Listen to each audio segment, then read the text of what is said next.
नागमती वियोग खंड का 11वां पैराग्राफ। लाग्यो माघ परे अब पाला। अब रानी नागमती के माघ महीने के दुख का वर्णन करते हुए यहाँ कवि कहता है कि जब हीरा मनतोता राजा रतन सेन को लेकर सिंहल द्वीप चला गया तो रानी नागमती, माघ का महीना भी आ गया तब भी उसे राजा रतन सेन के दर्शन नहीं हुए। इसी बात से व्याकुल होकर वह कहती है, लागव माघ, माघ का महीना लग गया है, परे अब पाला पड़ रहा है, अर्थात बहुत अधिक ठंड पड़ रही है। विरहा काल भयउ जड़ काला, विरहा काल विरह रूपी मृत्यु भयउ जड़ काला अब मेरे लिए बहुत ही अधिक असहनीय हो गई है। विरह मृत्यु बनकर मेरे पास आ गया है, अर्थात विरह के समय में यह मुझे मृत्यु के समान ही प्रतीत हो रहा है।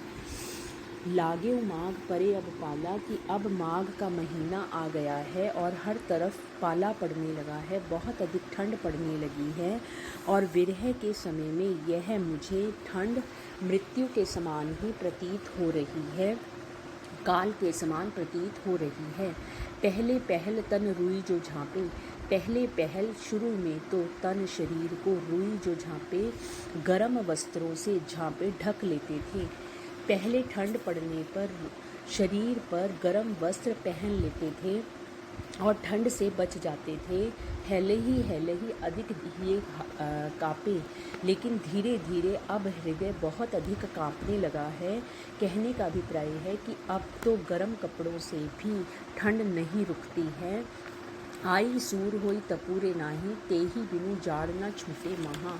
आई सूर आ जाओ, सूर सूर्य बनकर होई तपूरे नहा, और मुझे हे मेरे नाथ या महास्वामी, मुझे मेरी इस ठंड से रक्षा करो। तेही बिनु, तुम्हारे बिना जाड़ ना छूटे, ठंड नहीं छूटेगी, अर्थात ठंड कम नहीं होगी।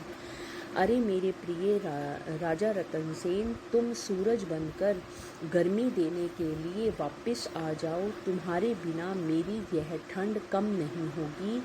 एही मास उपजे रस मूलू, एही मास उपजे रस मूलू, इसी महीने में उपजे उत्पन्न हो गया है रस मूलू, प्रत्येक फूल में रस। इस महीने में तो प्रत्येक फूल रसों से भर गया है। तू सो भंवर मोर जीवन फूलू, और तू मेरे लिए भंवरे के समान है, मोर जीवन फूलू, और मेरा जीवन फूल के समान है। इस महीने में तो सभी फूलों में रस उत्पन्न हो जाता है। अरे तू मेरे लिए भंवरे के समान है और मैं तुम्हारे जीवन का फूल हूँ। नैन चुवही जस माहुट नीरू, नैन चुवही, आँखें रोती रहती हैं, जस जैसे माहुट नीरू, जैसे कि माहुट वर्षा, नीरू जल, जैसे वर्षा का जल बरसता रहता है। मेरी आँखें वैसे ही टपकती रहती हैं जैसे वर्षा का जल बहता रहता है। तो ही जल अंग ना लाग सर चीरू, तो ही जल, वही जल या वही पानी अंगों को लगता है, सर चीरू, और बाण की तरह घायल करता है।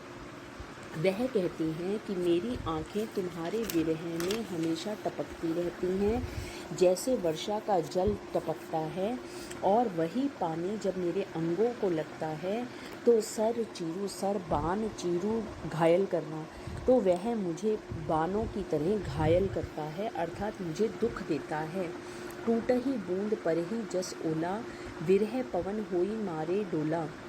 टूटही बूंद, जब वर्षा की बूंदें टूट टूट कर धरती पर गिरती हैं, ऐसे लगता है जस ओला, जैसे ओले पड़ रहे हों, अर्थात इन आँखों से टपकने वाली आंसुओं की बूंदें मुझे ओलों के समान प्रतीत होती हैं। विरह पवन, विरह रूपी हवा, होई मारे झोला, वह इसे और भी अधिक झोल मार रही है, अर्थात इसे और भी अधिक भड़का रही है।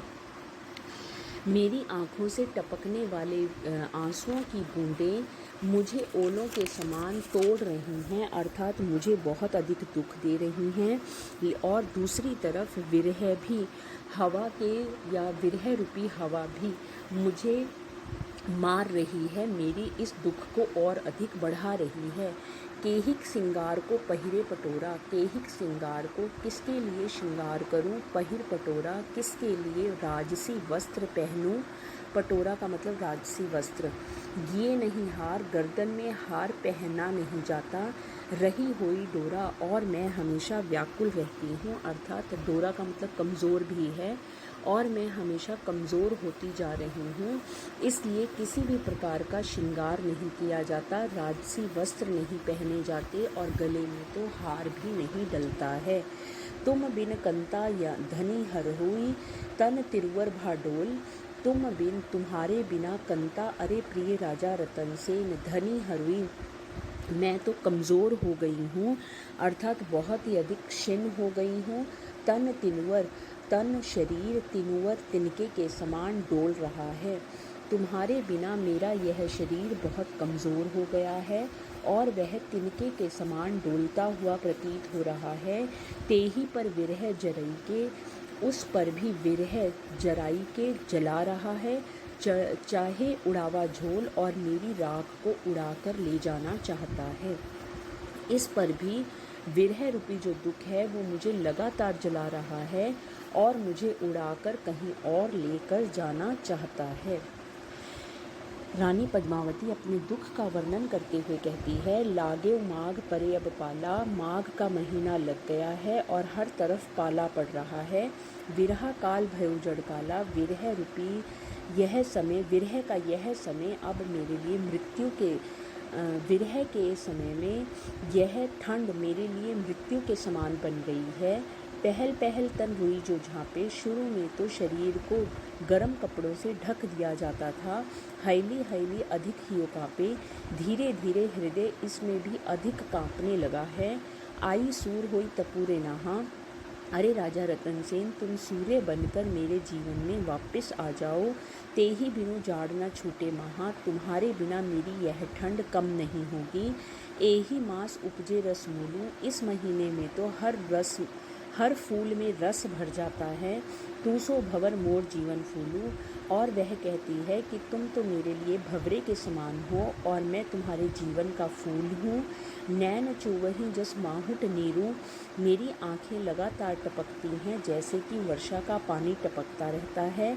तो ही जल अंग लाग सर चीरू, और तुम वही वर्षा का जल जब मेरे अंगों को लगता है तो मुझे वो बाण के समान चीर देता है, अर्थात घायल कर देता है। टूट ही बूंद पर ही जस ओला, ऐसा जब यह मेरी आँखों के आंसू टूट कर इसकी बूंदें धरती पर गिरती हैं तो ऐसा लगता है मानो ओले पड़ रहे हों। विरह पवन हुई मारे झोला, और विरह रूपी हवा इसे और अधिक झोले दे रही है, अर्थात यह बहुत ही अधिक और अधिक जो है वह मेरे दुख को बढ़ा रहा है। केहिक सिंगार को पहिरे पटोरा, अब मैं किसके लिए श्रृंगार करूं, किसके लिए राजसी वस्त्र पहनूं। गिये नहीं हार रही हुई डोरा, मैं इतनी कमज़ोर हो गई हूँ कि गले में हार भी पहना नहीं जाता। तुम बिन कंता धनी हरुई, तुम्हारे बिना हे प्रिय मैं कमज़ोर होती जा रही हूँ। तन तिनवर भाडोल, और मेरा शरीर तिनके के समान हो गया है। तेही पर विरह जराई के, उस पर भी विरह मुझे जला रहा है। चाहे उड़ावा झोल और मुझे उड़ाकर या मेरी राख को उड़ाकर ले जाना चाहता है।